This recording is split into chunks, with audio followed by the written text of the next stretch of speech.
False flags and factless flags. How every crisis is now a conspiracy. What if every tragedy, every disaster, every breaking headline that shakes the world wasn't what it seemed? What if the story you heard, the tears you saw, the leaders you trusted, were part of a carefully staged performance? Imagine turning on the news and realizing that the explosion, the attack, the shooting, the very event that terrifies millions, could be nothing more than a script. Tonight, we step into a world where nothing is trusted, where every crisis is suspect, and where the words false flag have transformed from a military tactic into a cultural obsession. Once upon a time, the term false flag lived in the dusty corners of war history. It was the kind of phrase whispered in intelligence briefings, buried in naval textbooks. In the 17th and 18th centuries, when ships ruled the oceans, captains would hoist the colors of an enemy nation just before striking, disguising their true identity until the moment they fired their cannons. It was deception weaponized, a trick of survival. And the world learned quickly that sometimes the greatest victories come not from strength, but from lies. But centuries later, that old tactic escaped the battlefield. Nations learned that staging or exaggerating a threat could justify a war. Historians point to the Reichstag fire of 1933. When a single blaze in the German parliament became a justification for Hitler's iron grip, a so-called attack on the nation that gave him absolute control. Others remember the Gulf of Tonkin incident in 1964, when reports of attacks on American ships led the United States deeper into the Vietnam War. Some argue it was misinterpreted intelligence. Others believe it was a deliberate manipulation. Whatever the truth, the pattern was the same. A crisis, a narrative, and the public swept into fear and obedience. That was then. But today, the battlefield has shifted.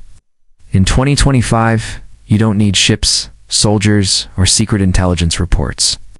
All you need is a phone, a social media account, and a suspicious mind. The phrase false flag is no longer the language of generals and spies. It has become the chant of millions online. A study by Wired showed that over the past 5 years, use of the phrase false flag on social media exploded by more than 1,000%. Between April and June of this year alone, mentions of the term rose by 350%. Every shooting, every bombing, every suspicious fire, people rushed to their keyboards, typing those same 2 words, false flag. But why? Why is the world grown so convinced that nothing is real, that every crisis is manufactured? To answer that, we have to enter the psychology of mistrust. Human beings are wired to detect threats. For thousands of years, our survival depended on being alert, suspicious, ready to spot danger in the shadows. And in uncertain times, pandemics, political polarization, economic collapse, our suspicion grows sharper. Studies in social psychology show that when people feel powerless or confused, they cling to explanations that give them order. A conspiracy theory, no matter how dark, feels safer than chaos. It tells you the world isn't random, it's controlled, and that control can be exposed. But the rise of false flag thinking is not just about psychology, it's about technology. Algorithms designed to keep you scrolling reward outrage, controversy, and suspicion. Researchers at Washington University demonstrated that conspiracy content spreads faster on social media because it triggers anger and fear, emotions that drive engagement. The platforms don't care if the content is true or false, they care that you watch it, share it, argue about it. And so every time a tragedy strikes, the algorithm rewards the loudest, most suspicious voices. Within hours, real grief is buried under waves of denial. Think about the Boston Marathon bombing in 2013, within minutes of the smoke rising. Online forums lit up with claims that the blood was fake, the victims were actors, the entire event staged. Think about school shootings in America, Sandy Hook, Parkland, Uvalde. Families who lost their children had to endure years of strangers screaming at them, insisting their children never existed, that they were crisis actors in a government play.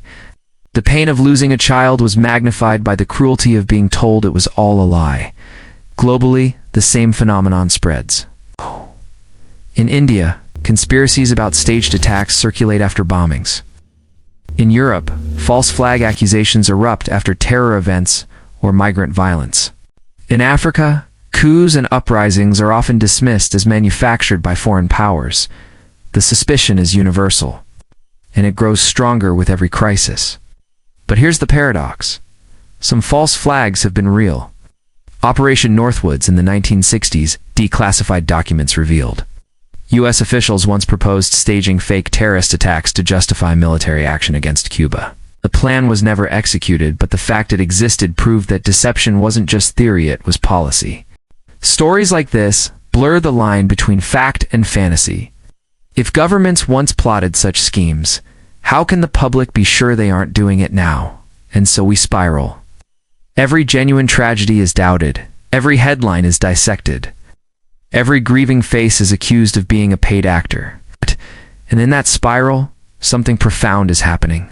Reality itself is collapsing.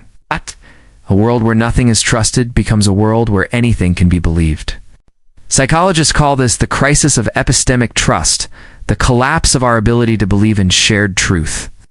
When trust erodes, people stop relying on institutions, on experts, even on their own neighbors. Instead, they look inward, or to online tribes that confirm their suspicions. The result is isolation, radicalization, and a society where no one agrees on what is real. And what happens to democracy in a world where nothing is believed? Elections become battles of conspiracy. Leaders who lose claim fraud. Protests are called staged. Even natural disasters are dismissed as weather manipulation. Think of the wildfires in Hawaii in 2023 entire. Communities online claimed the flames were ignited by secret energy weapons. Think of the earthquakes in Turkey, whispered about as deliberate sabotage. In this new world, even the earth itself is accused of lying.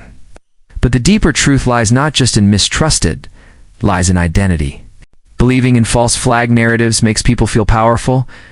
When you say this crisis is staged, you are claiming to see what others cannot. It gives you the thrill of secret knowledge, the rush of superiority. Social psychologists call this the need for uniqueness. In a world of billions, where most people feel invisible, believing in conspiracies makes you feel chosen, awakened, special, and yet, beneath that feeling lies tragedy. For every person who claims an event is staged, there is a victim silenced. For every theory that denies a tragedy, there is a family forced to relive its pain. The human cost of false flag culture is unbearable. So what does this mean for us? What happens to a civilization where every crisis is doubted, where every tragedy is mocked? The answer is chilling. Guess. If nothing is real, then nothing demands action. Climate disasters can be dismissed as hoaxes. Political violence can be brushed off as theater. Justice itself disappears. Society that believes nothing can never change anything. And now we arrive at the final question, the one that lingers like an echo in the dark. If every crisis is now a conspiracy, if every tragedy is labeled a false flag, then what happens the day a real false flag occurs? What happens when deception truly strikes and no one believes it? Perhaps that is the ultimate danger of our age, not that everything is staged, but that when the real lie arrives, we will be too blind to see it. So I ask you, listening in the quiet of your room, staring into the glow of your screen, what if the crisis you dismiss today is the truth that will save you tomorrow?